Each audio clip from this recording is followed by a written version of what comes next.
Hello, good afternoon, everyone. Welcome back. This is Writer Coach Tony, and welcome back to my channel. Today, I'm going to answer a question from one of my inquiries. His name is Enrique Guy Hoko, and he wrote a long time ago, actually, about a month ago.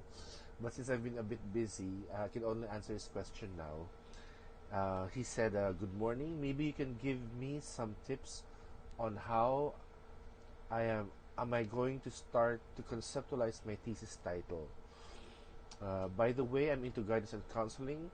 I wish to start to write my thesis title, but I just don't know how to start and what to read. Can you give me some hints, please?"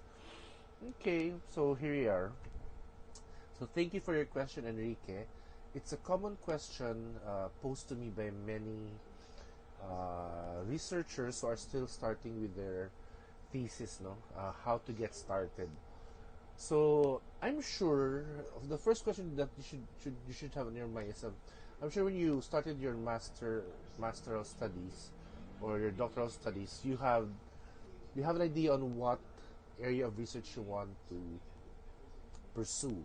For example, in your case, in guidance and counseling, I'm sure you already have, what area, specific area in guidance and counseling you would want to concentrate on. So you can start with that. For example, I don't really know what the topics are in guidance and counseling, but I remember I gave Enrique some tips. No, I gave him. No, rather I gave him some titles to look at, and I'm looking for the titles now. Just a minute. Um,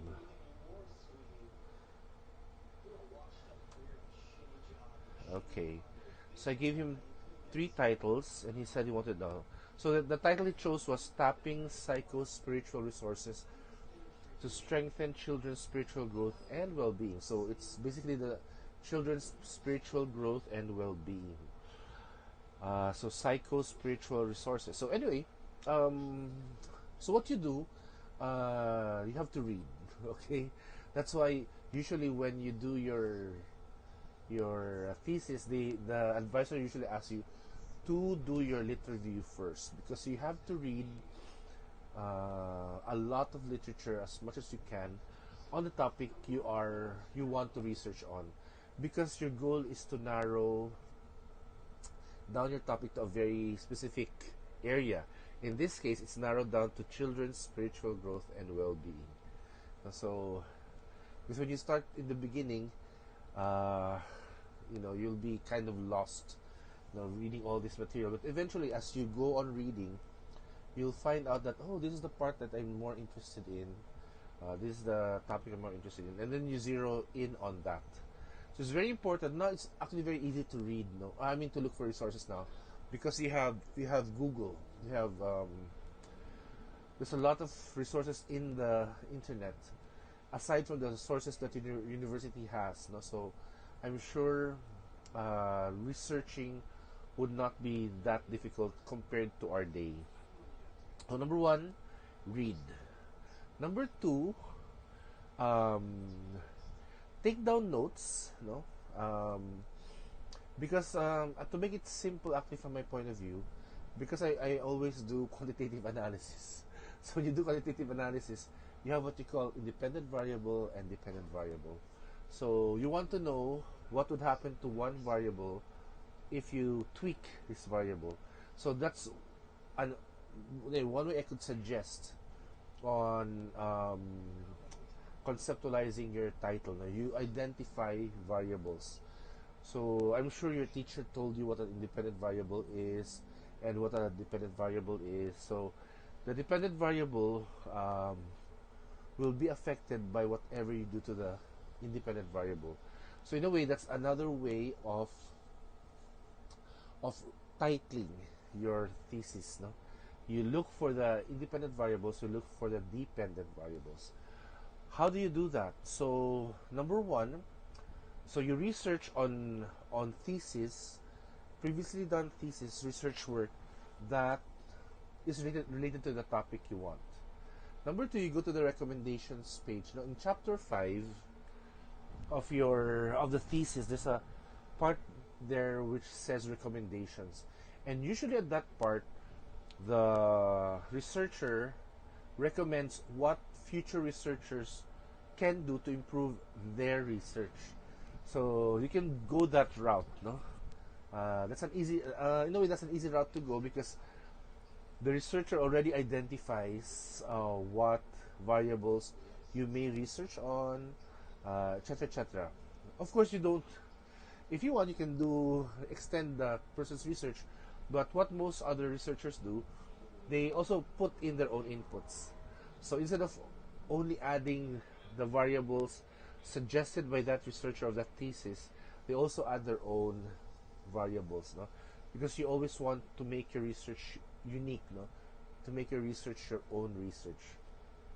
So again, go to the recommendations page of chapter 5 of the thesis that you're reading, no? Maybe read around 5 to 10 theses, and then identify the variables which you would like to measure yourself, no? Number one, they should be measurable, quantifiable, and of course, make sure that you can. It's something that your respondents can answer to, no, not something vague, no.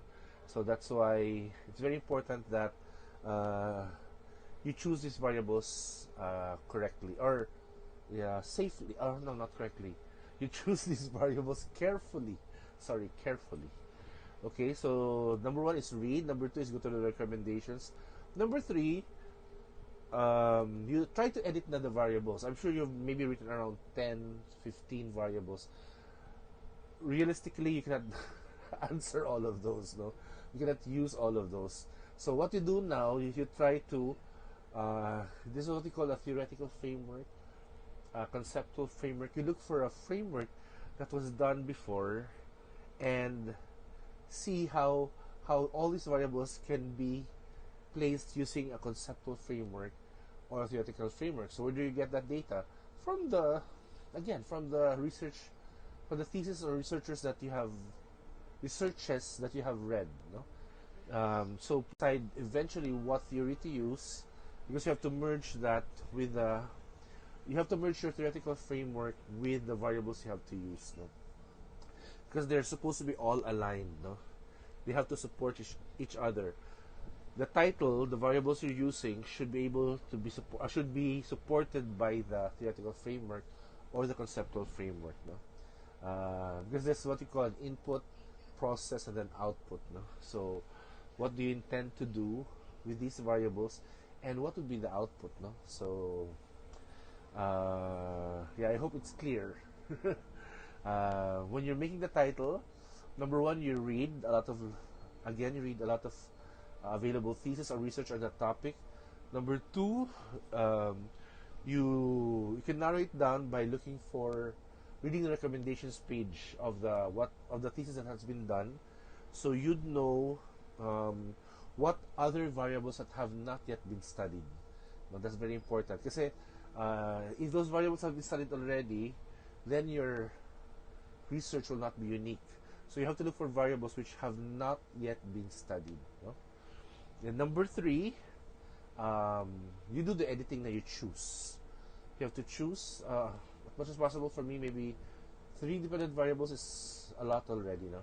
And make sure they can be correlated. No, don't choose variables which are too unrelated. Anyway, your teacher will tell you that also, that it's all unrelated. It's not feasible, no? So once you have those variables, and then once you have identified what independent variable or dependent variables to use, you can now write your title, no? So it's like how these things can affect these things, no? That's why that's why the theoretical framework is important, because you have to identify the theory that binds your research together, no? So that's how you eventually form your title, no? That's why when you look at the thesis titles of your classmates, some of them are a bit long because they put all the dependent variables there, no? But in your case, if you can make it more whole, much better, because the shorter the title, the more catchy the title, the better. But in a way, that's how you conceptualize your thesis. No, you really have to do a lot of readings, and then, in other words, himay-himayin mo talaga. No, look for the variables that you can use, um, and those that are relevant to your thesis. Um, and then when all is placed there already, then you present it to the teacher. It doesn't mean it's planchado na, no. It doesn't mean that it's set in stone. That's what I mean. It can still be changed, no. You can always add or take out variables because you're constricted. You have time limit. You have, of course, you have your other work, other responsibilities. So the more variables you put, the more work you may have to put into. So nothing's really set in stone until you've really written the first three chapters, no? And really have decided. And I think it's really set in stone when you make the questionnaire already, no? Because you really decide which variables you really want to investigate.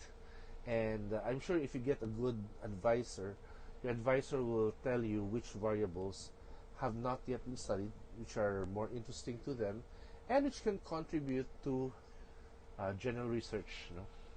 So anyway, that's basically it. I hope you got something from my short lecture, um, Enrique. Thank you very much for your question. If you have any other questions, please continue to email me. My contact details are in below that box in YouTube. You can contact me in my social media. Please follow me there, and please subscribe